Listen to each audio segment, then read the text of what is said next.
ನೀವು ಸಿದ್ಧರಿದ್ರೆ ತರ್ಕಕ್ಕೆ ನಿಲ್ಕೋದಕ್ಕಿಂತಲೂ ಮೀರಿ ಹಲವು ರೀತಿಲಿ ನಾನು ನಿಮಗೆ ಲಭ್ಯವಾಗ್ತೀನಿ. ಯಾಕಂದ್ರೆ ಗುರು ಒಬ್ಬ ವ್ಯಕ್ತಿಯಲ್ಲ, ಇದು ಒಂದು ಸಾನ್ನಿಧ್ಯ, ಇದು ಶಕ್ತಿಭರಿತ ಸಾಧ್ಯತೆ. ನಿಮ್ಮನ್ನ ತೆರೆದುಕೊಂಡಾಗ, ನೀವು ಸಿದ್ಧರಾದಾಗ, ಆ ಶಕ್ತಿ, ಆ ಸಾನ್ನಿಧ್ಯ ಸದಾ ಒಳಗೆ ಪ್ರವೇಶಿಸಿ ಜೀವವನ್ನ ಅರಳೋ ಹಾಗೆ ಮಾಡೋದಕ್ಕೆ ಬಯಸ್ತಿರುತ್ತೆ.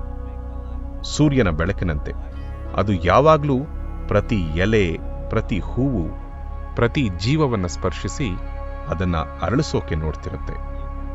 ನೀವು ಮನೇಲಿರಬಹುದು ಅಥವಾ ಎಲ್ಲೇ ಇರಬಹುದು, ನೀವು ನಿಮ್ಮನ್ನ ತೆರೆದುಕೊಳ್ಳೋದ್ರೆಡೆಗೆ ಶ್ರಮಿಸಬೇಕು.